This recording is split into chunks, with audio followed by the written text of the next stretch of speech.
आप देख रहे हैं आपका अपना यूट्यूब चैनल जीके क्लासेज 1972 और इस वीडियो में मैं आपके लिए लेकर आया हूं असिस्टेंट प्रोफेसर नोटिफिकेशन 2024। अगर आप चैनल पर नए हैं तो चैनल को सब्सक्राइब जरूर कीजिएगा। चलिए वीडियो की शुरुआत करते हैं।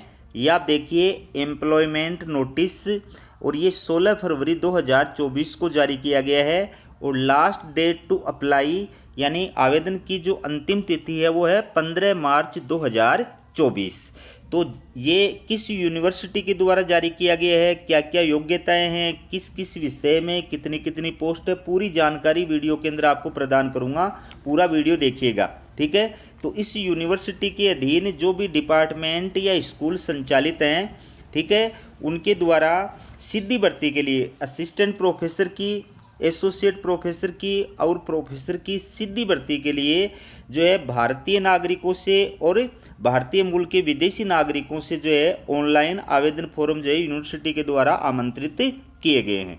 तो आप देख सकते हैं इस यूनिवर्सिटी में कौन कौन से डिपार्टमेंट जो है, स्कूल जो है, उनके लिए ये आवेदन जो है आमंत्रित किए गए हैं। ये सिविल इंजीनियरिंग, ठीक है, तो इसमें ये प्रोफेसर की पोस्ट है, ये अलग अलग कैटेगरी दी गई हैं। ये एसोसिएट प्रोफेसर की पोस्ट है, अलग अलग कैटेगरी दी गई हैं, और ये असिस्टेंट प्रोफेसर की पोस्ट है, अलग अलग कैटेगरी दी गई हैं। तो आप देख सकते हैं किस डिपार्टमेंट या किस सब्जेक्ट में कितनी पोस्ट हैं और वो किस कैटेगरी के लिए आरक्षित हैं, ठीक है। इसके बाद में दूसरा जो इसमें डिपार्टमेंट है computer science and engineering, printing and packaging technology, commerce, economics, ठीक है। इसके बाद में ये देखिए computer science and information technology, environmental studies, geography, history, journalism and mass communication, और इसके पश्चात library and information science, statics, sociology, tourism and hotel management, English and foreign language, chemistry, management studies, और इसके पश्चात आप देख सकते हैं department of teacher education, political science, law, psychology, biotechnology, pharmaceutical sciences. इसके बाद में department of physical education and sports.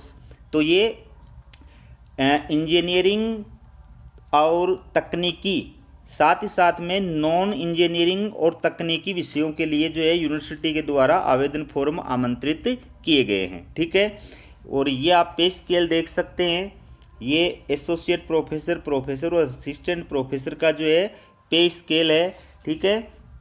अब इसके अंदर मैं आपको महत्वपूर्ण जो बात है वो ये बता देता हूँ कि जो योग्यता बताई गई है, एलिजिबिलिटी कंडीशंस, ठीक है, पात्रता की जो शर्तें हैं वो क्या बताई गई हैं। तो जो सब्जेक्ट्स या डिपार्टमेंट इंजीनियरिंग और तकनीकी से जुड़े हुए हैं उनके लिए तो जो यूजीसी रूल्स 2018 के तहत विश्वविद्यालयों और महाविद्यालयों में शिक्षकों और अन्य शैक्षणिक कर्मचारियों की नियुक्ति के लिए जो योग्यताएं निर्धारित की गई हैं, उन योग्यताओं के साथ साथ AICTE और NCT, ठीक है, AICTE और NCT के द्वारा जो योग्यताएं निर्धारित की गई हैं वो आवश्यक है। तो इंजीनियरिंग और तकनीकी जो विषय हैं उनके लिए जो क्वालिफिकेशन है वो क्या है, इसमें आपके पास में या तो BE या फिर BTech या फिर BS और ME या फिर MS और इंटीग्रेटेड MTech, इनमें से कोई भी डिग्री जो है वो प्रथम श्रेणी से उत्तीर्ण होनी चाहिए, ठीक है। और जो नॉन इंजीनियरिंग और नॉन तकनीकी जो सब्जेक्ट हैं उनके लिए जो योग्यता है वो यूजीसी रूल्स 2018 के तहत जो निर्धारित योग्यता है वो आपके पास में होनी चाहिए। जैसे मैं आपको बता देता हूँ कि जिस विषय में आप अप्लाई कर रहे हैं उस विषय में आपके पास में PG की डिग्री होनी चाहिए, कम से कम 55% मार्क्स उसमें होने चाहिए, ठीक है। या फिर यूजीसी या CSIR के द्वारा जो राष्ट्रीय पात्रता परीक्षा आयोजित की जाती है नेट, आप वो क्वालिफाइड होने चाहिए। या फिर आपके पास में यूजीसी रूल्स रेगुलेशन के अकॉर्डिंग जो PhD MPhil की डिग्री है वो आपके पास में होनी चाहिए, ठीक है। तो ये जो आपको योग्यताएं बताई हैं ये असिस्टेंट प्रोफेसर के लिए हैं। अब बात करते हैं एसोसिएट प्रोफेसर और प्रोफेसर के लिए अप्लाई करने के लिए क्या योग्यता होनी चाहिए। तो यूजीसी रूल्स 2018 के तहत एसोसिएट प्रोफेसर और प्रोफेसर के लिए अप्लाई करने के लिए पहली बात, गुड एकेडमिक रिकॉर्ड के साथ में संबंधित विषय में या संबद्ध विषय में आपके पास में पीएचडी की डिग्री होनी चाहिए। ठीक है। दूसरी बात, संबंधित विषय में यानी जिस विषय में आप अप्लाई कर रहे हैं उस विषय में आपके पास में 55% मार्क्स के साथ में पीजी की डिग्री यानी मास्टर डिग्री होनी चाहिए। तीसरी बात, अगर आप एसोसिएट प्रोफेसर के लिए अप्लाई कर रहे हैं तो किसी भी कॉलेज, विश्वविद्यालय या इंस्टीट्यूट में कम से कम 8 वर्ष का टीचिंग एक्सपीरियंस होना चाहिए या रिसर्च एक्सपीरियंस होना चाहिए। और अगर आप प्रोफेसर के लिए अप्लाई कर रहे हैं तो कम से कम ये 10 वर्ष का जो है टीचिंग या रिसर्च एक्सपीरियंस होना चाहिए। चौथी बात, अगर आप एसोसिएट प्रोफेसर के लिए अप्लाई कर रहे हैं तो यूजीसी लिस्टेड जर्नल में कम से कम 7 पेपर आपके पब्लिश्ड होने चाहिए। और अगर आप प्रोफेसर के लिए अप्लाई कर रहे हैं तो यूजीसी लिस्टेड जर्नल में आपके कम से कम 10 पेपर पब्लिश्ड होने चाहिए। ठीक है। पांचवी बात, अगर आप एसोसिएट प्रोफेसर के लिए अप्लाई कर रहे हैं तो आपका टोटल रिसर्च स्कोर है वो 75 मार्क्स होना चाहिए। और अगर आप प्रोफेसर के लिए अप्लाई कर रहे हैं तो आपका टोटल जो रिसर्च स्कोर है वो 120 मार्क्स होना चाहिए। ठीक है। बाकी इसके अलावा और जो महत्वपूर्ण बात है वो क्या है कि आप जिस पोस्ट के लिए अप्लाई कर रहे हैं उस पोस्ट के लिए जो निर्धारित क्वालिफिकेशन है, एक्सपीरियंस है, वो सारे आपके पास में जो लास्ट डेट है ऑनलाइन आवेदन की उससे पहले कंप्लीट होने चाहिए, तो ही आप अप्लाई करने के योग्य माने जाएंगे। ठीक है।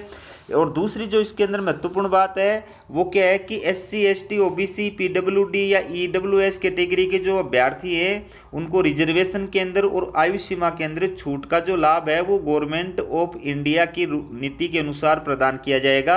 और इन अभ्यर्थियों को जो है 5% मैक्सिमम मार्क्स के अंदर भी छूट का लाभ प्रदान किया जाएगा। ठीक है। इसके अलावा ऐसे अभ्यर्थी जिनकी PhD की डिग्री 19 सितंबर 1991 ठीक है से पहले की है तो उनको क्या है 5% लाभ जो है वो प्रदान किया जाएगा। ठीक है।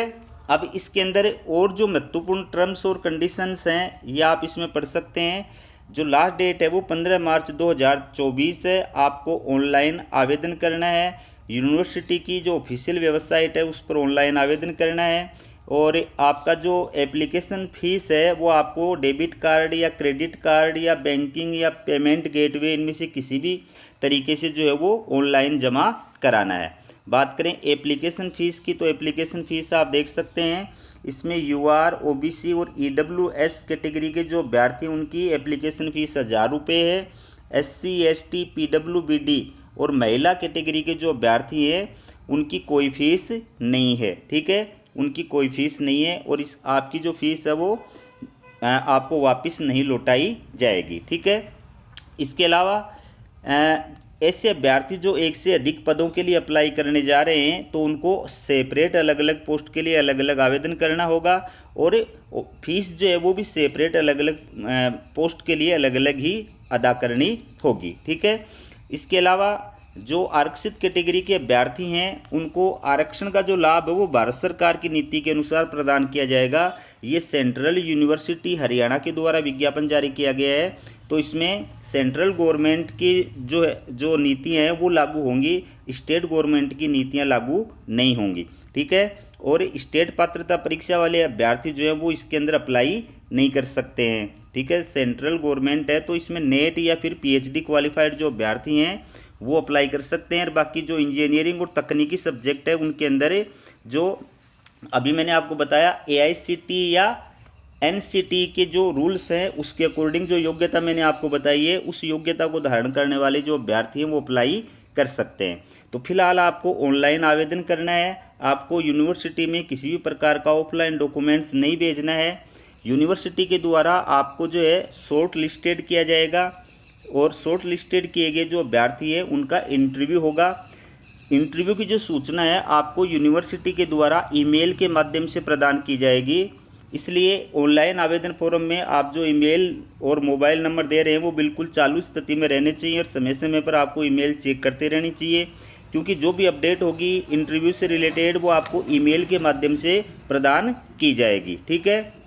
इसके साथ ही अगर आप इंटरव्यू के लिए शॉर्ट लिस्टेड किए जाते हैं और इंटरव्यू के लिए कॉल किए जाते हैं तो उस टाइम पर आपको ऑनलाइन आवेदन फॉर्म की हार्ड कॉपी और अपने सारे शैक्षणिक और प्रशैक्षणिक जो डॉक्यूमेंट्स हैं, प्लस ऑनलाइन फीस का जो सबूत है, ये सब डॉक्यूमेंट्स इनका एक सेट प्लस अपने ओरिजिनल डॉक्यूमेंट्स, ये सारे लेकर के आपको यूनिवर्सिटी जो है उपस्थित होना होगा। ठीक है।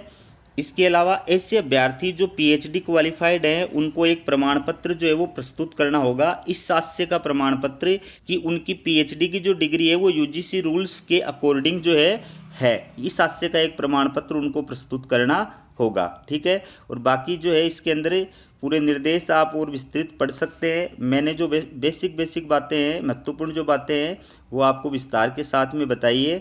ठीक है। और ये पूरे जो निर्देश हैं वो आप इसके अंदर पढ़ सकते हैं।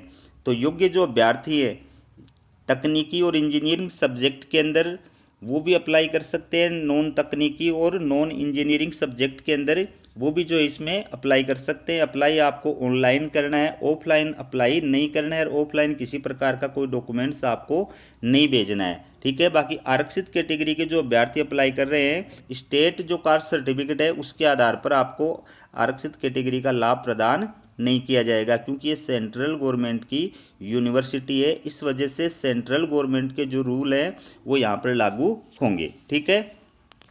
तो ये आपके लिए थी असिस्टेंट प्रोफेसर नोटिफिकेशन से जुड़ी अपडेट। इसी प्रकार की अपडेट पाने के लिए चैनल को सब्सक्राइब जरूर कीजिएगा।